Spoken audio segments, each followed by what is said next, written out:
어제 오늘 최고의 그 인터넷을 달군 뉴스가 뭔지 아세요? 뭐 당연히 아까 5억 원 말씀하셨잖아요. 네, 그렇죠. 예. 장판 논란. 예. 뭐 우리나라가 드디어 이 세계 최고의 하나를 달성했습니다. 호날두가 일당이요. 계산을 해보면은 2억 4천 정도 된답니다. 호날두, 포르투갈 예, 축구 선수. 네. 그리고 우리가 골프의 황제는 타이거 우즈라고 얘기를 하던데, 타이거 우즈가 한 2억 3천 정도 일당이 된다고 얘기를 하거든요. 예. 부럽네요. 예. 근데 이 사람은 뭐 하는 사람인지, 예. 5억의 일당을 쳐준다라는 것은 사실은 기가 막힌 일이죠. 일반 국민적 상식으로 바라봤을 때, 왜 판사가, 뭐 향판이든 뭐 뭐든 그건 상관없어요. 근데 왜 판사가 5억씩을 그렇게 봐주기를 했느냐. 전 봐줬다고 생각을 해요. 제 개인적인 생각으로는. 왜 그러냐면, 일당을 쳐가지고 노역을 시키는 이유는 뭐냐면, 사실은 예를 들면, 당신 뭐 하루에 2,500만 원씩 해가지고, 예를 들면은, 한 3년을, 다 채워라.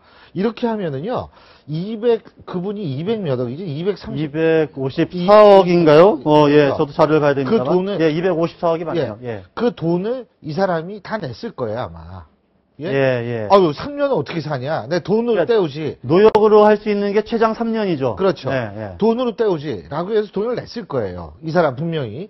자, 우리가 노역으로 일당 따져서 한다는 근본적인 취지는 뭐냐면, 잘못한 사람한테 사실은 이 돈을 받아내기 위해서 노역을, 하루에 얼마씩 쳐주는 거거든요.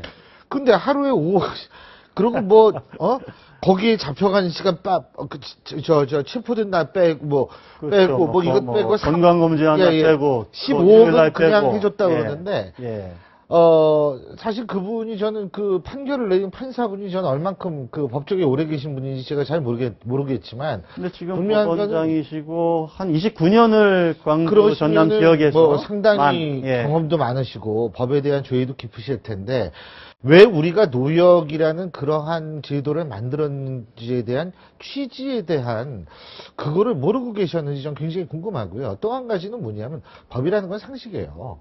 상식에서 어긋난 법이라는 것은 그거는 법을 집행하거나 법을 판단하는 데 있어서 벌써 문제가 있다라는 얘기밖에 안 됩니다. 저는 그래서 이번에 대법원에서 뭐 조치한다며요. 예, 뭐 개선책을 좀 내놓겠다. 개선책을 내놓기 전에 저는 5억을 때린 그 판사라는 분에 대한 심경을 한번 들어봤으면 좋겠어요.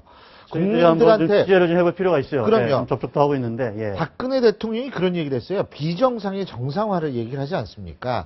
아니 지금 그렇게 얘기를 하는 마당에 비정상의 극치, 아니 호날두하고 타이거 우즈보다도 하루에 일당을 더 쳐주는, 거의 2배가량 쳐주는 세상에 그런 판결을 내리면서 이 정부에서는 비정상의 정상화? 에이, 그거는 서민에 대한 모독이고 일반 국민에 대한 모독이죠. 전 그래서 바로 그분이 뭐 20 몇 년 판사 생활한 그건 난 모르겠는데 그분의 얘기, 그분의 취지, 왜 5억을 했는지 이거는 국민 앞에 반드시 어떤 경로를 통해서도 밝히게 만들어야 한다고 생각합니다. 이분이 그 취지는 뭐 그런 것 같아요. 검찰도 선고 유예를 요청을 했었다는 건데 법원에서 좀 더 높게 이제 그 선고 유예가 아니고 판결을 내린 거다. 집행유예 쪽에다가 벌금까지 뭐 이런 취지이긴 한데 사실 제가 궁금한 거는 그거를 만약에 그 254억을 일당으로 노역으로 할 거면 최장 3년이면 최장 3년을 다 해야 될 거 아니에요, 일단은? 검찰보다 그래서 낫다라는 논리는 저는 성립이 안 된다고 봐요.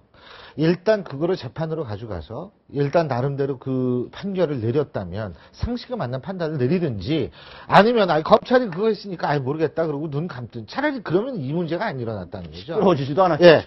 그런데 그래서 내가 잘했다? 세상에 그런 논리가 어디 있습니까? 제가 볼 때에는 법조계에 계신 분들이 굉장히 논리적이에요. 제가 이렇게 보면. 근데 글쎄요, 이분의 발언이 저는 잘못된 보도이길 바랄 뿐입니다.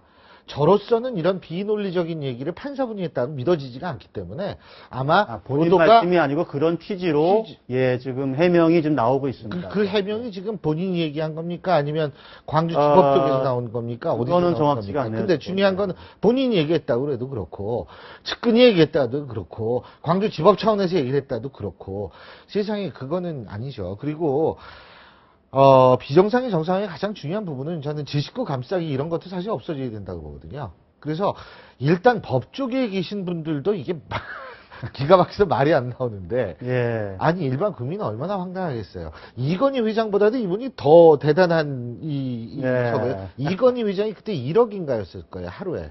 그렇습니다. 예. 예, 예. 그런데 이분은 5배가 되지 않습니까? 아마 우리나라 경제계에서 아마 기록이 아닐까 싶은데요. 이건희 예. 회장의 5배 정도 중요한 역할을 할 수 있는 사람인지는 내가 모르겠는데 사실 내가 이 기업도 이번에 처음 들었어요. 물론 제가 들어가지고 이 기업이 중요하다는 광주 얘기는 지역, 예. 그건 아닙니다만 예. 어쨌든 제가 이 기업도 처음 들은 기업인데 아니 이건희 회장보다 숨은 진주를 발견한 거예요. 5배가 더 중요한 사람인 모양이죠.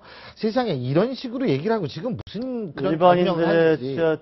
비하면 이제 10,000배 정도. 일반인들은 보통 이제 일당이 5만 원이니까 그렇죠. 10,000배가 되는 거죠. 지금 대학생 알바 예. 하루 종일 하면은 사실은 편의점에서 알바해가지고요 시간당 시급으로 따지지 않습니까? 그 시급을 제대로 이 노동법에 나와 있는 시급대로 받는 대학생들도 많지가 않아요.